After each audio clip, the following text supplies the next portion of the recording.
Welcome to another enlightening episode of The Truth About the Plant, the show that takes you on a journey through the world of psychoactive plants and alternative wellness, all while delivering the real, actionable insights you crave. I'm your host, Christina Dees. This is my amazing co-host, Dr. Amanda Ryman. Dr. Ryman, you're really the reason that we're here, but do you want to tell them why we're both here? Absolutely. So, when you try to find information about cannabis or marijuana on the internet, you can get hit with all sorts of answers, many of them contradicting each other. So, we wanted to create a source of truth, a source of science-based, evidence-backed information on cannabis to help you separate fact from fiction and to also give you really actionable information so that you can apply it to your own life to improve your own experiences with cannabis. So you can think of us as kind of your really cool aunties or a kick-ass granddaughter here to help you better your relationship with the plant. Yes, and ladies and gentlemen, stoners and Epicureans, prepare your taste buds and your neurons because today we're diving into the culinary and cultural world of cannabis. That's right, we've got a sizzling question to roast. What is the real dish on the difference between smoking marijuana and munching on an edible? Join us as we cook up the answers, spice up the conversation, and serve you a platter of enlightenment you won't forget. So, Dr. Ryman, what is the difference between smoking marijuana and eating an edible? Well, great question. And, one of the things I'll say is that a lot of folks who started using cannabis prior to legalization smoke it. During Prohibition, that was the most common form that cannabis came in. It was really easy. You just took the raw flower, you rolled it up into a joint, and you lit it on fire. However, as we've had legalization and regulation, we're starting to see edibles really take center stage. And there's a couple reasons for this that we'll get into. But people really like edibles because they don't want to smoke necessarily. Smoking is smelly. It's not allowed in a lot of places. I live in California. Smoking is not allowed anywhere.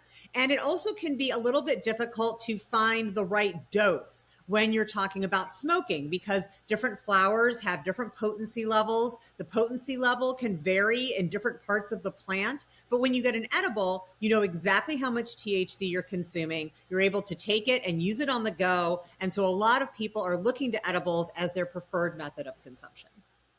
Yeah, edibles are appealing because, like you said, they're easy to use on the go. They're more discreet. But what are the risks?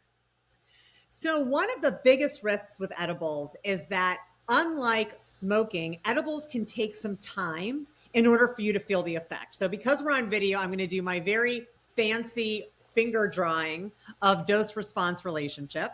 So when you smoke cannabis, you feel it right away, right? So it's like, woo, I just took a hit of cannabis. You stay up here for maybe 20 minutes or so, and then you start to come down. People are very familiar with that experience. Now, edibles are different. With edibles, you have a slower onset, right? So it's a slower march up the hill. It can take an hour to 90 minutes for that edible to fully take effect. And once you're up here at the top, you're here for a while. It can be 3 to 4 to 5 hours, depending on how much you took. And for some people, that's just too long to be intoxicated. And so they want to come down. They are still feeling high, and they may have a hard time timing the potency of an edible. So you're going to go to a concert or you're going to go to a party and you want to feel it at the party. But what do? Do you take it 2 hours before the party? If you take it once you get to the party, then you may not even be feeling it until you get home. And so that dose response relationship can be a little tricky with edibles. The second risk is that the process by which your body processes the edible is going to give you a little bit of a different high than smoking. So delta 9 THC is the active ingredient in cannabis that causes that euphoric feeling, that intoxicating feeling. When you eat cannabis, it actually passes through the liver, right? So you're digesting it as a food. So unlike smoking, where it's immediately going into the bloodstream and to your brain, which is why you feel it right away, when you eat cannabis, it's processed through the liver. And during that process, delta 9 THC actually becomes delta 11 THC. So it actually becomes a stronger version of itself, which means that the effects can feel a little bit more psychedelic. They can feel a little bit more psychoactive. And for some people, this can increase the chance of having a negative experience, of feeling anxiety, of feeling overwhelmed. So even though edibles are convenient, like you said, they're discreet, the way that you use them and the way that you feel after using them can be a little bit of a turnoff to some people. Yeah, and I think the hardest part about edibles too is the dosage, right? Because they're all these yummy treats most of the time, like the chocolates and the gummies. And so I know that's where a lot of people go wrong. So, how should consumers address these risks that you just mentioned? Well, the mantra that we like to use is start low, go slow, right? You can always eat more, but you can't eat less. So So, don't eat once the you whole thing? well, once you eat that entire cookie, if you decide an hour later that was a bad idea, it's too late. So it's really important that people start with a really low dose. So if you're newer to cannabis, we're talking 1 to 2 milligrams of THC. Now, depending on the state that you live in, there's different rules about the maximum amount of THC that can be in a package. So, for example, I'm in California. California caps THC at 100 milligrams per package. And then within that package, there has to be equally dosed 10 milligram pieces. So you might get a package of gummies that has 10 gummies in it. Each is 10 milligrams. If you're newer to cannabis, I say cut that gummy into quarters, right? So make sure that you're not eating that whole 10 milligrams. It's going to increase the likelihood that you are going to take too much. So start really low and then go slow. So remember that it's going to take up to 2 hours sometimes for you to feel that effect. So one of the ways that people get into trouble is that they take a little bit and then 30, 45 minutes later, they're like, I don't feel anything. So they take more. And then about an hour later, it all hits them at once. So again, if you're newer to edibles, I recommend 1 to 2 milligrams of THC and do not take any more that day. See how that hits you, see how you feel. And if you really didn't feel anything, then maybe the next time go to 5 milligrams. Again, don't eat any more, see how you feel. And what you're really trying to do is you're trying to find your minimum effective dose, which is the smallest amount of cannabis that you can take and still get the effect you want. So if you can feel the way you want to feel on 5 milligrams, that's your minimum effective dose, and that's what you should stick with.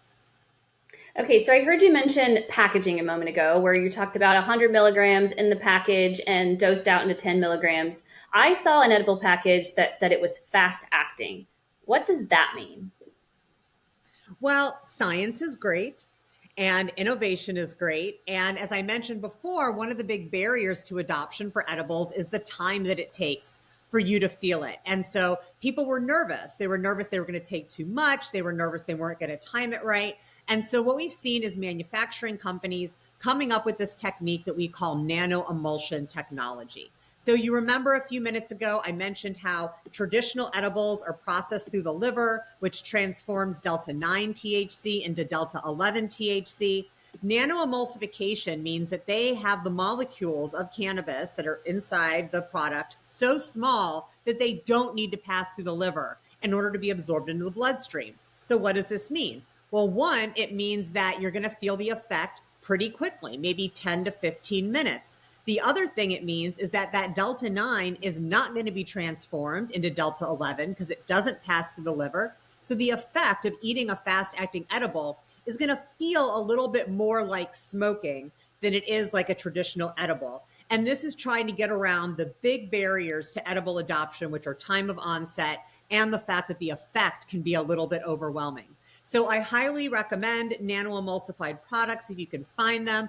Beverages with cannabis in them have really led the way on nanoemulsification. And part of the reason is that if you want to use a cannabis beverage as a substitute for alcohol, you don't want to be sitting there waiting for an hour, hour and a half to feel the effect while your friends are having their beers. You want it to be more on par with how you feel after drinking alcohol. And so nanoemulsification is designed to do just that. Yeah, well, I'm glad you brought up cannabis drinks because that does fall within the category of edibles. And I know more people are moving towards edibles and drinks because it, like you said, in place of alcohol and also for discrete purposes. Absolutely. And, interestingly, Gen Zs are drinking less alcohol than Gen X or millennials did at their age. So we're definitely seeing a movement away from alcohol use. And so people want to substitute that with something. And they don't necessarily want to have a non alcoholic beer or a soda water. They still want something that's going to make them feel the effect, have some relaxation, help with socialization, and cannabis beverages are really poised to play that role. Yeah, and just like Dr. Ryman said, it's important to read the packaging and start low and go slow. So as we wrap up today's plant-powered expedition, don't forget to take a stroll through our lush YouTube garden for an extra sprinkle of herbal wisdom. It's a thriving oasis of knowledge that's always in bloom. You are incredible viewers. You're the roots that nourish our ever-growing garden of plant wisdom. So thank you for watching. If you have questions, budding, or just fancy a chat, don't hesitate. Drop us a line at info@mypersonalplants.com. We're always eager to dive into conversation about all things green and enlightening. Until we meet again, stay curious, stay green, and keep those questions sprouting. That was perfect. The dog was like,